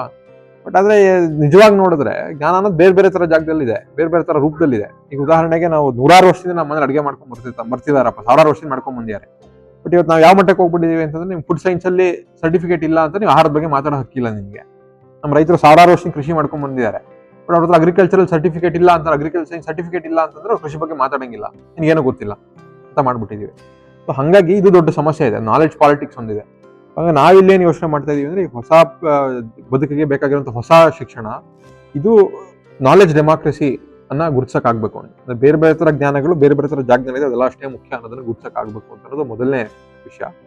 ಆಮೇಲೆ ಎರಡನೇದೇನು ಅಂತಂದ್ರೆ, ಉದ್ಯೋಗನ ಬಹಳ ಸೆಂಟ್ರೇಟ್ ಆಗಿಟ್ಟಿದೀವಿ. ನಾನು ಅವಾಗ್ಲೇ ಹೇಳ್ದಂಗೆ, ಯಾಕಂದ್ರೆ ಊಟ ತಿಂಡಿ ನಮ್ ಹೊಟ್ಟೆ ತುಂಬಿದ ಮೇಲೆ ಮಿಕ್ಕಿದ್ದೆಲ್ಲ ಬರಕ್ ಸಾಧ್ಯ. ಆಮೇಲೆ ಉದ್ಯೋಗನ ಕೂಡ ಸೆಂಟ್ರೇಟ್ ಆಗಿಟ್ಟು ಅದ್ರ ಸುತ್ತ ಮಿಕ್ಕಿದ್ದೆಲ್ಲದನ್ನು ಹೇಳ್ಕೊಡಕ್ ಆಗ್ಬೇಕು ಅಂತ. ಉದ್ಯೋಗನೂ ಕೂಡ ಅದು ಬರೀ ಅನ್ನಕ್ಕೋಸ್ಕರ ಮಾಡ್ತಿರೋದಲ್ಲ, ಅದ್ರ ಮೂಲಕನೇ ನೀವು ಸಾಕಷ್ಟು ಜ್ಞಾನಗಳನ್ನ ಒಂದು ಬದುಕದ್ ಹೆಂಗೆ ಅನ್ನೋದು ತಿಳಿಸ್ಕೊಡ್ತಾ ಇರ್ತದೆ ಅಲ್ವಾ. ಇವತ್ತೇನೋ ಒಂದು ಉದ್ಯೋಗ ಮಾಡ್ಬೇಕು ಅಂತಂದ್ರೆ ನಿಮ್ಗೆ ಓದೋದು ಬರೆಯೋದು ಬೇಕು. ಒಂದು ಉದ್ಯೋಗ ನಡೆಸಬೇಕು ಅಂತಂದ್ರೆ ನೀವು ಮಾತಾಡಕ್ ಧೈರ್ಯ ಇರಬೇಕು. ಓದೋದು ಬರೆಯೋದು ಬೇಕು ಅಂದ್ರೆ ನೀವು ಉದ್ಯೋಗ ಮಾಡ್ಬೇಕು ಅಂದ್ರೆ ಇಂಗ್ಲಿಷ್ ಬರಕ್ ಸಾಧ್ಯ ಆಗ್ಬೇಕು, ಗಣಿತ ಬರಕ್ ಸಾಧ್ಯ ಆಗ್ಬೇಕು, ಲೆಕ್ಕಾಚಾರ ಹಾಕಕ್ ಬರ್ಬೇಕು. ಎಲ್ಲ ಒಂದಕ್ಕೊಂದು ಸಂಬಂಧ ಇದೆ. ಸೊ ಹಂಗಾಗಿ ಬರೀ ಉದ್ಯೋಗ ಅನ್ನ ಹುಟ್ಟಿಸ್ಕೊಳ್ಳೋದು ಅಷ್ಟೇ ಅಲ್ಲ. ಉದ್ಯೋಗ ಅಂತಂದ್ರೆ ಅದ್ರ ಮೂಲಕ ಒಂದು ಬದುಕನ್ನ ಅರ್ಥ ಮಾಡ್ಕೊಳಕ್ಕೆ ಅದೊಂದು ಜಾಗ. ಅಂದ್ರೆ ಜೀವನ ಶಾಲಾನಲ್ಲಿ ಮೇನ್ ಆಗಿ ಏನ್ ಬರುತ್ತೆ? ಸೊ ಮುಖ್ಯವಾಗಿ ಇದರಲ್ಲಿ ಪ್ರತಿದಿನ ನಮ್ಮೊಂದೊಂದು 10 ಜನ ಹುಡುಗರು ಇದ್ದಾರೆ. ಸೊ ಇವರೆಲ್ಲ ಶಾಲೆ ಬೇಡ ಅಂತ ಹೊರಗಡೆ ಬಂದಿರೋದು. ಯಾರು ಶಾಲೆ ನಾವು ಸ್ಕೂಲ್ ಡ್ರಾಪ್ ಔಟ್ಸ್ ಅಂತ ಬಳಸಲ್ಲ ಪದ, ಸ್ಕೂಲ್ ವಾಕ್ಔಟ್ಸ್ ಅಂತ ಬಳಸ್ತೀವಿ. ಅಂದ್ರೆ ಶಾಲೆ ಬೇಕಾಗಿಲ್ಲ ಅಂತ ಬಂದಿರೋರು. ಹೆಂಗೆ ಪಾರ್ಲಿಮೆಂಟ್ ಅಲ್ಲಿ ವಾಕ್ಔಟ್ ಮಾಡ್ತಾರಲ್ಲ, ನಮ್ಗೆ ಡಿಸ್ಕಷನ್ ಇಷ್ಟ ಇಲ್ಲ ಅಂತ ಹೊರಗಡೆ ಬರ್ತಾರಲ್ಲ, ಆತರ ಬಂದಿರೋರಲ್ಲ. ನಮ್ಗೆ ಬೇಕಾಗಿಲ್ಲ ಗುರು ಇದು ಸಿಸ್ಟಮ್ ಅಂತ ಬಂದಿರೋಂತ ಹುಡುಗರು ವಾಕ್ಔಟ್ಸ್. ಸೊ ಆ ತರದವ್ರು ಒಂದು 10 ಜನ ಹುಡುಗರು ನಮ್ಮ ಜೊತೆಗಿದ್ದಾರೆ. ಇವರೆಲ್ಲ ಒಂದು 16 ರಿಂದ 18 ಈ ವಯಸ್ಸಿನ ಹುಡುಗರು ಇದ್ದಾರೆ. ಇವರು ದಿನದಲ್ಲಿ ಒಂದು 4 ಗಂಟೆಗಳ ಕಾಲ ಈ ತರ ಬೇರೆ ಬೇರೆ ಉದ್ಯೋಗಗಳು ತೊಡ್ಕೊಂತಾರೆ. ಈ ತರ ಕೈಮಗ್ಗ, ನಾನು ಅವಾಗಲೇ ಹೇಳಿದ್ನ, ನಮ್ಮ ಏನ್ 4-5 ಉದ್ಯೋಗಗಳೇ ಅಲ್ಲಿ ತೊಡ್ಕೊಂತಾರೆ. ಅದ್ರ ಮೂಲಕ ಅವರು ಹಣನೂ ಕೂಡ ಗಳಿಸ್ತಾರೆ. ಇದು ಬೇರೆ ಬೇರೆ ಬದುಕಿನ ಬಗ್ಗೆ ಅರ್ಥ ಮಾಡ್ಕೊಳ್ಳೋದಲ್ಲದೆ ಹಣನೂ ಕೂಡ ಗಳಿಸ್ತಾರೆ. ಅದ್ರ ಮೂಲಕ ಅವರು ಫೈನಾನ್ಷಿಯಲಿ ಅವ್ರ ಪೇರೆಂಟ್ಸ್ ಮೇಲೆ ಹೊರೆ ಆಗದಂಗೆ ಕೂಡ ಒಂದು ಸಾಧ್ಯ ಆಗಿದೆ. ಆಮೇಲೆ ಏನ್ ಹಣ ಗಳಿಸ್ತಾರೋ ಅದರಲ್ಲಿ ಇವ್ರಿಗೆ ಓನರ್ಶಿಪ್ ಕಡೆ ಹಣನೂ ಕೂಡ ತೊಡಗಿಸಿದ್ದಾರೆ. ಈ ಕೋರ್ಸ್ ಮುಗಿಯೋ ಅಷ್ಟೊತ್ತಿಗೆ ಇಡೀ ಕೆಲಸ ಉದ್ಯೋಗಗಳು ಏನಿದೆ ಅದು ಅವ್ರ ಉದ್ಯೋಗ ಆಗ್ಬಿಟ್ಟಿರುತ್ತೆ. 2 years ಈ ಒಂದು ಜೀವನ ಶಾಲಾ ಒಂದು ಕೋರ್ಸ್ ಇರುತ್ತೆ. ಅಲ್ಲಿ ಬಂದ್ರೆ ನೀವು ಇದನ್ನ ಕಲ್ತ್ಕೊಳ್ಳೋದು, ಕೃಷಿ ಏನಿದೆಯೋ, ಜೇನು ಸಾಕಣೆ, ಈ ರೀತಿ ಉದ್ಯೋಗದ ಭಾಗದ ಏನಿದೆಯೋ ಅಂದ್ರೆ ಕೃಷಿಕರಾಗಿ ಅಂದ್ರೆ ಜೀವನ ಪದ್ಧತಿಯಲ್ಲಿ ಅದನ್ನ ಕಲ್ತ್ಕೊಳ್ಳೋದ್ರ ಜೊತೆಗೆ ಅವರು ಅರ್ನು ಸಹ ಮಾಡ್ತಾರೆ ಅನ್ನೋದು ಮಾಡ್ತಾ ಇರ್ತಾರೆ. ಬಟ್ ಅವಾಗ ನಾನು ಹೇಳ್ದಂಗೆ ಇಲ್ಲಿ ಅವ್ರಿಗೆ ಉದ್ಯೋಗ ಕಲ್ಸಕ್ ಪ್ರಯತ್ನ ಮಾಡ್ತಿಲ್ಲ ನಾವು, ನೇಗೆ ಕಲ್ಸಕ್ ಪ್ರಯತ್ನ ಮಾಡ್ತಿಲ್ಲ. ಜೀವನ ಬದುಕು ಕಟ್ಕೊಳ್ಳೋದು, ಬದುಕು ನೋಡೋದು ಹೆಂಗೆ, ಆ ಮನೋಭಾವನ ಕಲ್ಸಕ್ ಪ್ರಯತ್ನ ಮಾಡ್ತಿರ್ತಾರೆ. ಇದೆಲ್ಲ ಬೇರೆ ಬೇರೆ ದಾರಿಗಳು. ಇವನೇನು ಒಳ್ಳೆ ಕೃಷಿಕ ಆಗ್ಬಿಡ್ತಾನೆ, ಒಳ್ಳೆ ಬಣ್ಣಗಾರಿಕೆ ಮಾಡೋನಾಗ್ಬಿಡ್ತಾನೆ, ಅದು ಎರಡನೇ ಭಾಗ. ನಮ್ಗೆ ಅದು ಮುಖ್ಯ ಅಲ್ವೇ ಅಲ್ಲ. ನಮ್ಗೆ ಇದ್ರ ಮೂಲಕ ಒಂದು ಹೊಸ ರೀತಿಯ ಬದುಕನ್ನು ನೋಡಕ್ಕೆ ಸಾಧ್ಯ ಆಗ್ಬೇಕು ಅಂತಂದ್ರೆ ಬಹಳ ಮುಖ್ಯವಾದಂತ ವಿಚಾರ. ಹಾಗಾಗಿ ಇದ್ರ ಜೊತೆಗೆ ಓದೋದು ಬರೆಯೋದೆಲ್ಲ ಮಾಡ್ತಾರೆ. ಪ್ರತಿದಿನ ಕನ್ನಡ ಇಂಗ್ಲಿಷ್ ಓದ್ತಾರೆ, ಮಾಡ್ತಾರೆ, ಅವೆಲ್ಲ ಮಾಡ್ತಾರೆ. ಆಮೇಲೆ ಅದಲ್ಲದೆ ಬೇರೆ ಬೇರೆ ಸಿನಿಮಾಗಳು, ಸಾಕ್ಷ್ಯಚಿತ್ರಗಳು ನೋಡ್ತಾರೆ. ಅಲ್ಲಿ ನಮ್ದು ಇನ್ನೊಂದು ಮಾಡ್ಯೂಲ್ ಇದೆ, ಒಂದು ಹ್ಯೂಮನ್ ಹಿಸ್ಟ್ರಿ ಅಂತ, ಮಾನವ ಇತಿಹಾಸ ಅಂತ. ಅದರಲ್ಲಿ ಮನುಷ್ಯ ಹೆಂಗ್ ಹುಟ್ಕೊಂಡ ಭೂಮಿ ಮೇಲೆ ಅನ್ನೋದ್ರಿಂದ ಹಿಡಿದು ಇವತ್ತು ಯಾವ ಕಡೆ ಹೋಗ್ತಾ ಇದೀವಿ. ಸೊ ಹಾಗಾಗಿ ನಾವು ಇವತ್ತೇನು ಕಿತ್ತಾಡ್ತಾ ಇದೀವಲ್ಲ, ಬೇರೆ ಬೇರೆ ಜಾತಿಯವರು, ಬೇರೆ ಬೇರೆ ಧರ್ಮದವರು, ಈ ದೇಶದವನು, ಅದು ಯಾವ್ದಕ್ಕೂ ಅರ್ಥ ಕಾಣಿಸಲ್ಲ. ಬಟ್ ಮೂಲ ಎಲ್ಲಿ ಅನ್ನೋದು ಇಂಪಾರ್ಟೆಂಟ್. ಸೊ ಮೂಲ ಅಂತಂದ್ರೆ ಇಡೀ ಭೂಮಿನೇ ಕಡೆಗೆ, ಬೇರೆ ಇನ್ನೇನು ಅಲ್ಲ. ನೀವು ಹುಡುಕ್ತಾ ಹೋದ್ರೆ ಎಲ್ಲದಕ್ಕೂ ಸಂಬಂಧಗಳಿದೆ. ಸೊ ಹಾಗಾಗಿ ಇವತ್ತು ನಾವು ಇದು ಅರ್ಥ ಆದ್ರೆ, ನಮ್ಮ ಇತಿಹಾಸನೇ ನಮ್ಗೆ ಅರ್ಥ ಆದ್ರೆ ಸರಿಯಾಗಿ, ಸೊ ನಾವು ಇವತ್ತೆಲ್ಲ ಏನ್ ಡಿಫ್ರೆನ್ಸಸ್ ಅನ್ನ ದೊಡ್ಡದು ಮಾಡ್ಕೊಂಡು ಹೋಗ್ತಿದೀವಲ್ಲ, ನಾವು ಬೇರೆ ಅವ್ರು ಬೇರೆ, ನಾನ್ ಮೇಲೆ ನಾನ್ ಕೆಳಗಡೆ ಅಂತ ಯೋಚನೆ ಮಾಡ್ತೀವಲ್ಲ, ಇದರಿಂದ ಹೊರಗಡೆ ಬರಕ್ಕೆ ತುಂಬಾ ಸಹಾಯ ಆಗುತ್ತೆ. ಸೊ ಹಾಗಾಗಿ ಆ ಕೋರ್ಸನ್ನು ಕೂಡ ನಾವು ಇದ್ರ ಭಾಗವಾಗಿ ಇಟ್ಕೊಂಡಿದೀವಿ. ಇದಲ್ಲದೆ ಪಾದಯಾತ್ರೆಗಳು ಮಾಡ್ತಾರೆ, ಎಕ್ಸ್ಪೋಜರ್ ವಿಸಿಟ್ಸ್ ಹೋಗ್ತಾರೆ. ಪಾದಯಾತ್ರೆ ನಾವು ವರ್ಷಕ್ಕೆ ಒಂದು ವಾರ ಬೇರೆ ಬೇರೆ ಕಡೆ ನಡೀತಾರೆ ಹುಡುಗರು. ಯಾಕೆಂತಂದ್ರೆ ಇವತ್ತು ಸ್ಪೀಡ್ ಆಫ್ ಲೈಫೇ ತುಂಬಾ ದೊಡ್ಡ ಸಮಸ್ಯೆ, ಯಾರಿಗೂ ಸಮಯ ಇಲ್ಲ ಇವತ್ತು. ಸೊ ಆ ಸಮಯ ಇಲ್ಲದೆ ಇರೋದೇನೆ ನಮ್ಗೆ ಏನ್ ಸುತ್ತಮುತ್ತ ಆಗ್ತಿದೆ ಅನ್ನೋದನ್ನ ಅರ್ಥ ಮಾಡ್ಕೊಳಕ್ ಬಿಡ್ತಾ ಇಲ್ಲ. ಸೊ ಹಾಗಾಗಿ ನಡೆಯೋದ್ರ ಮೂಲಕ ನಿಮ್ಮನ್ನ ನೀವು ಸ್ವಲ್ಪ ಸ್ಲೋ ಡೌನ್ ಮಾಡ್ಕೊಂತೀರಾ. ಈಗ ಕಾರಲ್ಲಿ ಹೋದ್ರೆ ನಿಮ್ಗೆ ಕಾಣಿಸೋದು ತುಂಬಾ ಕಡಿಮೆ, ಬಟ್ ನೀವು ನಡ್ಕೊಂಡು ಹೋಗಿ ಶುರು ಮಾಡಿ ಒಂದು ಕಪ್ಪೆ ಕಾಣಿಸುತ್ತೆ, ಒಂದು ಮರ ಕಾಣಿಸೋಕೆ ಶುರು ಆಗುತ್ತೆ, ಎಲ್ಲ ಕಾಣಿಸೋಕೆ ಶುರು ಆಗುತ್ತೆ. ಸೊ ಹಂಗೆ ನಿಧಾನ ಆಗೋದು ಬಹಳ ಮುಖ್ಯ. ಹಾಗಾಗಿ ಪಾದಯಾತ್ರೆ ಕೂಡ ಇದರ ಶಿಕ್ಷಣದ ಭಾಗ ಆಗಿದೆ. ಈ ಕೋರ್ಸ್ ಮುಗಿದ್ಮೇಲೆ ಅವ್ರ ಈ ತರದ ಹೊಸ ಬದುಕು, ನಾನು ಅವಾಗಲೇ ಏನು ಹೇಳಿದೆ, ಈ ಕಡೆಗೆ ಒಂದು ಸರಿಯಾದಂತ ಒಂದು ಬದುಕು ಕಟ್ಕೊಂಡು, ಸರ್ಟಿಫಿಕೇಟ್ ಇಲ್ಲ, ಬದುಕೆ ಅವ್ರ ಈ ತರದ ಬದುಕು ಕಟ್ಕೊಳಕ್ ಆಗ್ಬೇಕು. ಅದೆಲ್ಲ ಬೇರೆ ಬೇರೆ ಶಾಲೆಗಳು, ಬೇರೆ ಬೇರೆ ಕಾಲೇಜ್ ಅವರು, ಬೇರೆ ಬೇರೆ ಗುಂಪುಗಳು ಇಲ್ಲಿಗೆ ಬರ್ತಾರೆ. ಇಲ್ಲಿ ಬಂದು ಒಟ್ಟು ಈ ತರದ ಹೊಸ ರೀತಿಯ ಬದುಕು ನಾವಿಲ್ಲಿ ಏನ್ ಪ್ರಯತ್ನ ಮಾಡಿದೀವಿ ಇದನ್ನ ಅರ್ಥ ಮಾಡ್ಕೊಳಕ್ ಪ್ರಯತ್ನ ಮಾಡ್ತಾರೆ. ಸೊ ಮತ್ತೆ ಅವ್ರ ಜಾಗಕ್ಕೆ ಹೋಗಿ ಏನ್ ಮಾಡ್ಬೋದು ಅನ್ನೋದನ್ನ ಯೋಚನೆ ಮಾಡಕ್ಕೆ ಒಂದು ಅವಕಾಶ ಆಗ್ಬೇಕು ಅಂತ ಹೇಳಿ ಆ ತರದ ಪ್ರೋಗ್ರಾಮ್ಗಳು. ಅವ್ರ ಸ್ವಂತವಾಗಿ ಇವಾಗ ಒಂದು ಕಾಲೇಜಿಂದ ಹೊರಗಡೆ ಬಂದ್ರೆ ನಾನು ಉದ್ಯೋಗಕ್ಕೆ ಹೋಗ್ಬೇಕು ಅಂತ ಆಲೋಚನೆ ಮಾಡ್ತಾರೆ. ಆದ್ರೆ ಇಲ್ಲಿ ಬಂದ್ರೆ ಇಲ್ಲಿ ಕಲ್ತ್ಕೊಂಡದನ್ನ ನಾನ್ ಹೆಂಗೆ ಸ್ವಂತವಾಗಿ ಮಾಡ್ಬೋದು, ನಾನು ಹೆಂಗ್ ಸ್ವಂತ ಮಾಡ್ಬೋದು, ನನ್ನ ಜೊತೆ ಇನ್ನೊಂದಿಷ್ಟು ಜನ ಒಟ್ಟಿಗೆ ಹೆಂಗ್ ತಗೊಂಡ್ ಹೋಗ್ಬೋದು. ಬರೀ ನಾನು ಒಬ್ಬನೇ ಹೆಂಗ್ ಹೋಗೋದು ಅಂತ ಯೋಚನೆ ಮಾಡಲ್ಲ, ಮುಂದೆ ಹೋಗೋದು ಅಂತ. ನಾನು ಹೋಗ್ಬೇಕಾದ್ರೆ ಇನ್ನೊಂದು ಜನ ಜೊತೆಗೆ ಹೆಂಗ್ ಇಟ್ಕೊಂಡು ಹೋಗೋದು ಒಟ್ಟಿಗೆ ಅಂತ ಯೋಚನೆ ಮಾಡ್ತಾರೆ. ಆತರ. ಓಕೆ ಸುಮನಸ್ ಅವರೇ, ಈಗ ಕೊನೆಯದಾಗಿ ನೀವು ಈ ಒಂದು ಹೊಸ ಜೀವನ ದಾರಿ ಮತ್ತೆ ಜೀವನ ಶಾಲಾ ಬಗ್ಗೆ ಏನಾದ್ರು ಹೇಳೋದಿದ್ರೆ, ಅಥವಾ ಹೇಗೆ ಸಂಪರ್ಕ ಮಾಡಬೇಕು ಇದ್ರ ಬಗ್ಗೆ ಏನಾದ್ರು ಹೇಳೋದು? ಅದೇ ನಮ್ಮ ವೆಬ್ಸೈಟ್ ಇದೆ, janapadacollective.com ಅಂತ. ಆಮೇಲೆ ಜನಪದ ಕಲೆಕ್ಟಿವ್ ಅಂತ ಹೇಳಿ ಸೋಷಿಯಲ್ ಮೀಡಿಯಾದಲ್ಲೂ ಕೂಡ ನಮ್ಮ ಪೇಜ್ಗಳಿದೆ.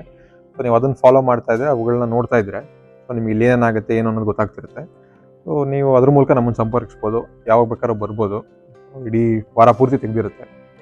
ಹೊಸ ಒಂದು ಶಿಬಿರಗಳು ಏನಾದ್ರು ಎಲ್ಲ ವೆಬ್ಸೈಟ್ ಅಲ್ಲಿ ಗೊತ್ತಾಗುತ್ತೆ. ಶಿಬಿರಗಳು ಆಗ್ತಿರುತ್ತೆ, ಅದರ ಡೀಟೇಲ್ಸ್ ನಮ್ಮ ವೆಬ್ಸೈಟ್ ಅಲ್ಲಿ ಹಾಕ್ತಾ ಇರ್ತೀವಿ, ಸೋಷಿಯಲ್ ಮೀಡಿಯಾದಲ್ಲಿ ಇರುತ್ತೆ, ಫಾಲೋ ಮಾಡೋದೆಲ್ಲ ಗೊತ್ತಾಗುತ್ತೆ. ಬರ್ಬೇಕು ಅನ್ನೋರು ಅಲ್ಲಿ ರಿಜಿಸ್ಟರ್ ಮಾಡ್ಬೋದು, ರಿಜಿಸ್ಟರ್ ಮಾಡ್ಕೊಂಡು ಬರ್ಬೋದು, ಇಲ್ಲ ಹಂಗ್ ಬೇಕಾದ್ರೂ ಬರ್ಬೋದು, ಇಲ್ಲ ಮಿಕ್ಕಿ ಸಮಯದಲ್ಲಿ ಬರ್ಬೋದು.